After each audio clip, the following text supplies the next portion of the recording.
Welcome to the return. Wherever you are right now, take a moment to arrive. You don't have to rush into this. Just be here.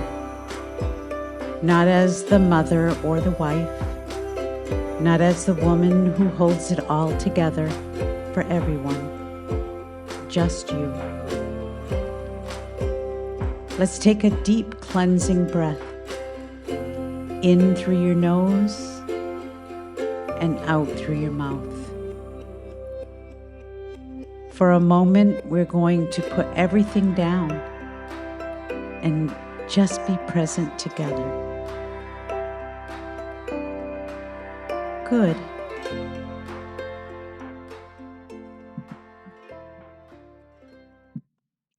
Before we begin tonight, I want you to notice something. Not to fix it, just notice. Where is your body holding tension today?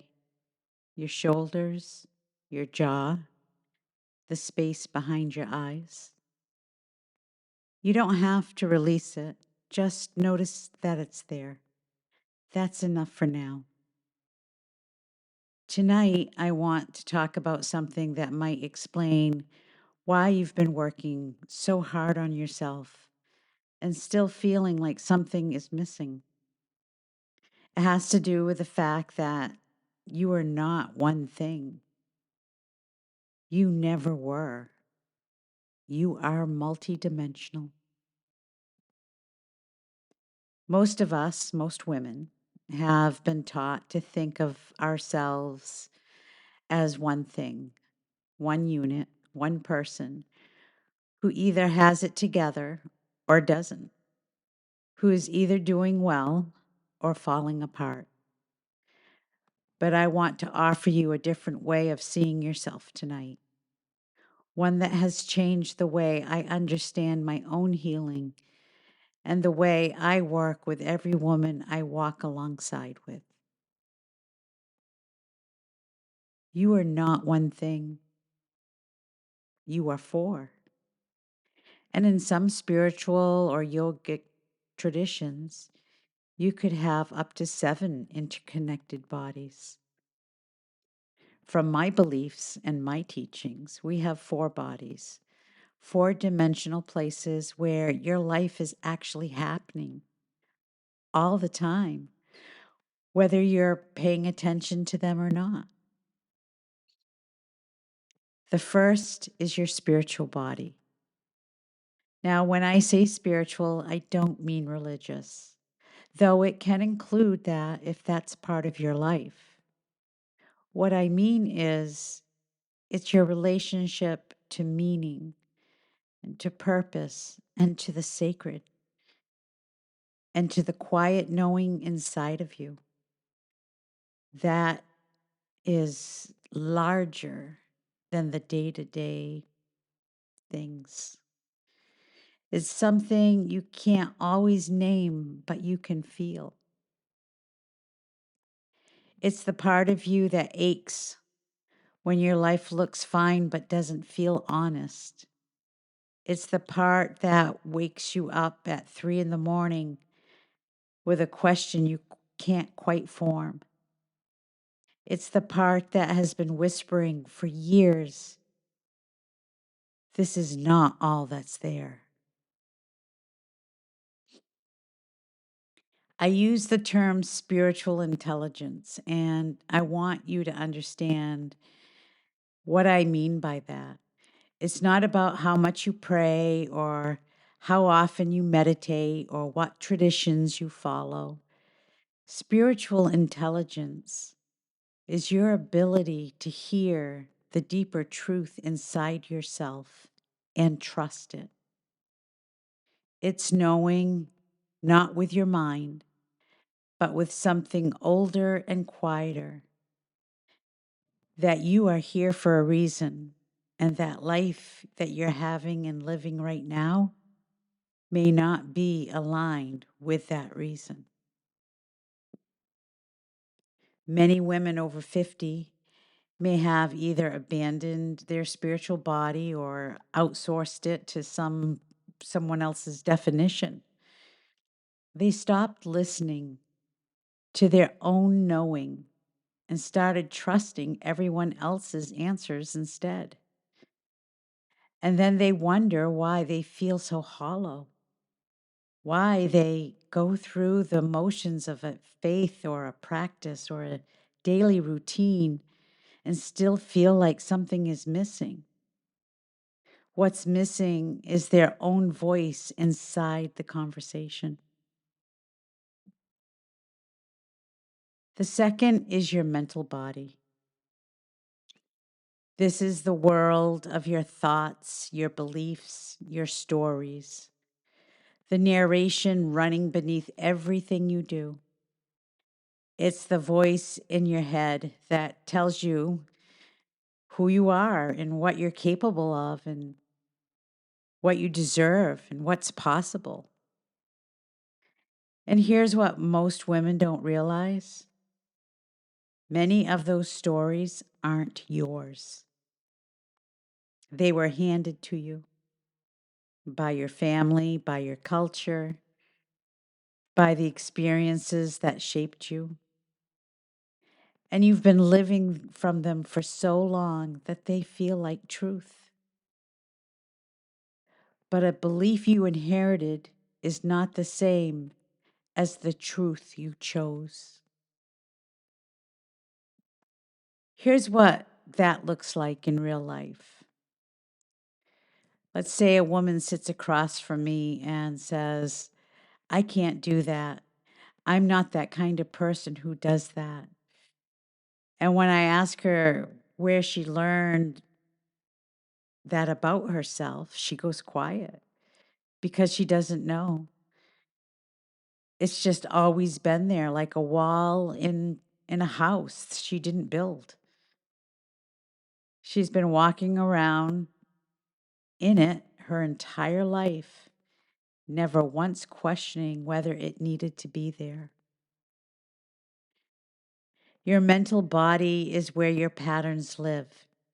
It's where the old scripts run. The ones from episode 2, the ones we talked about last time, and it's also where the new ones can begin.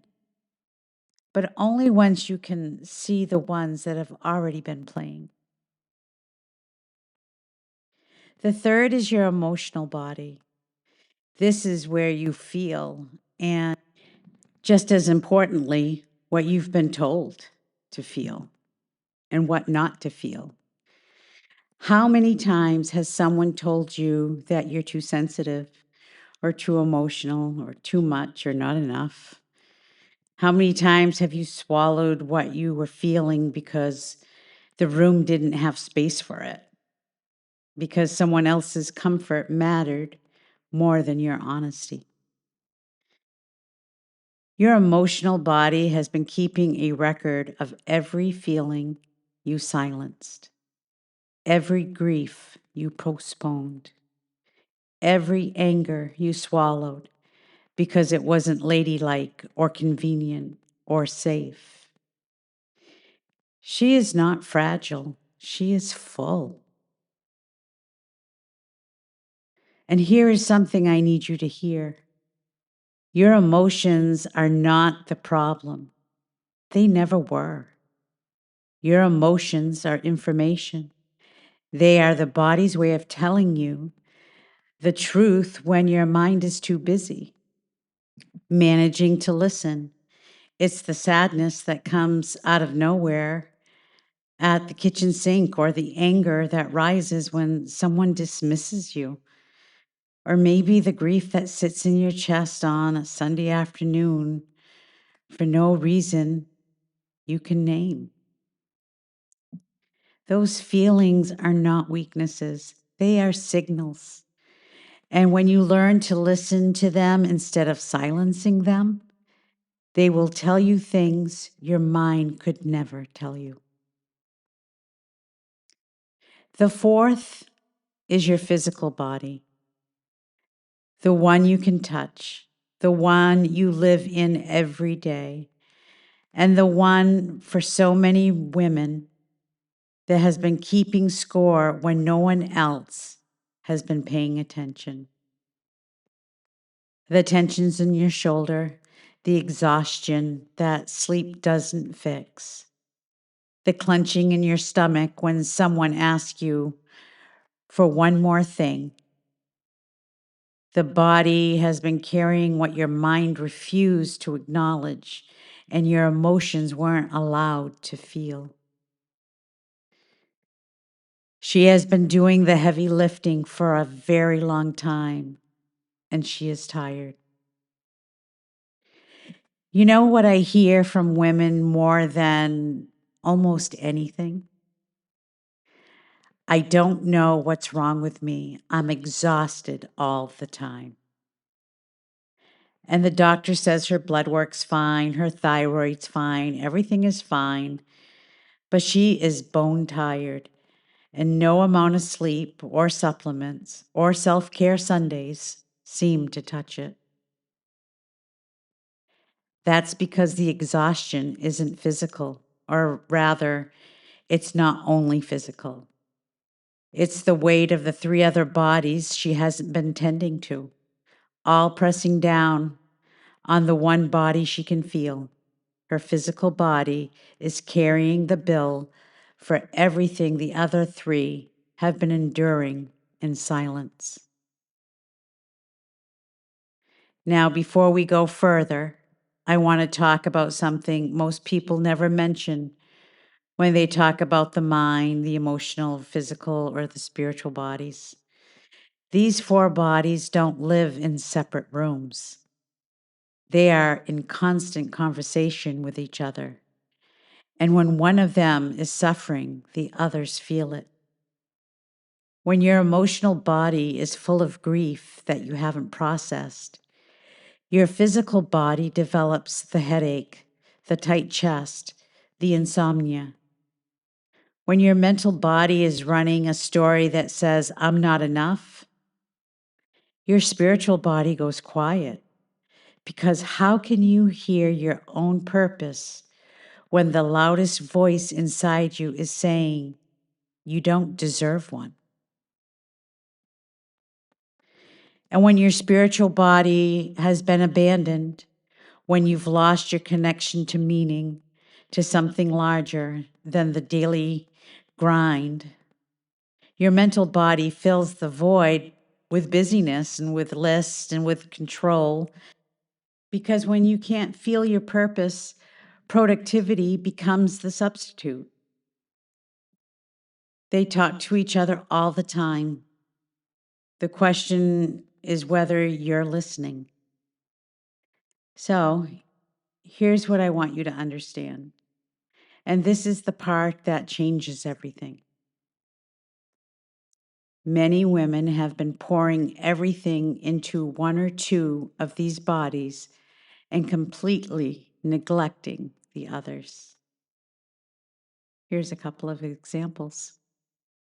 The doer, the woman who runs the household, the career, the family. She lives in her mental and physical body. She thinks and she does, but she has abandoned her emotional and spiritual self because there was never time, never space, and never permission. The caretaker, the woman who feels everything for everyone. She lives in her emotional body. She absorbs the pain of everyone around her. But she has neglected her own physical needs for so long that her body is now speaking in symptoms she can't ignore. And the woman who has poured herself into her faith or her spiritual practice. She may have a beautiful inner life, but she hasn't touched the old wounds in her emotional body. And her mental body is still running stories from childhood that she's never examined. Do you see the problem? You can't heal in one body and expect the others to follow. That is like watering one root of a tree and wondering why the whole thing isn't growing. So, what does alignment mean? in the way that I use it in this work, on this podcast, and in everything I teach, alignment does not mean perfection. It does not mean getting all four bodies to some ideal state where everything is balanced and beautiful and Instagram worthy. Alignment means listening. It means giving each body a voice at the table. It means checking in honestly and gently and asking which part of me has been doing all the work and which part of me have I been asking to stay quiet. That's all. That's the beginning. It's not a program. It's not a checklist. It's just an honest noticing. So tonight, I want to try something with you. Not a practice you have to write down, just a quick check-in right where you are, right as you are. I'm going to ask you 4 questions, one for each body. You don't have to answer them out loud. You don't even have to answer them in words.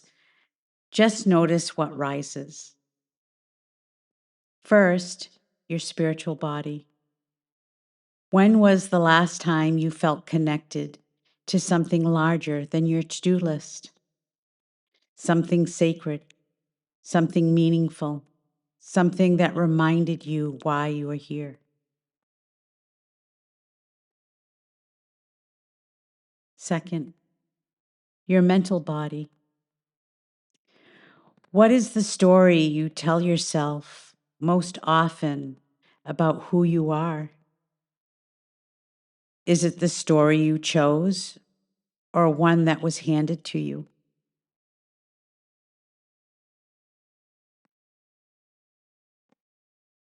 Third, your emotional body. What are you feeling right now, right at this moment, that you haven't let yourself name today? What got pushed aside because there wasn't room for it?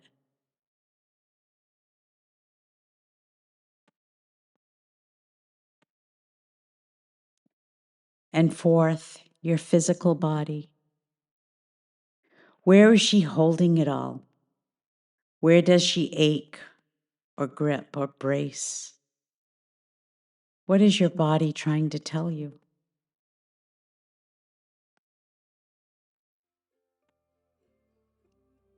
You just checked in with all 4 bodies. That is alignment beginning, not a program, not a checklist, just a willingness to listen to every part of yourself, not just the parts that are convenient.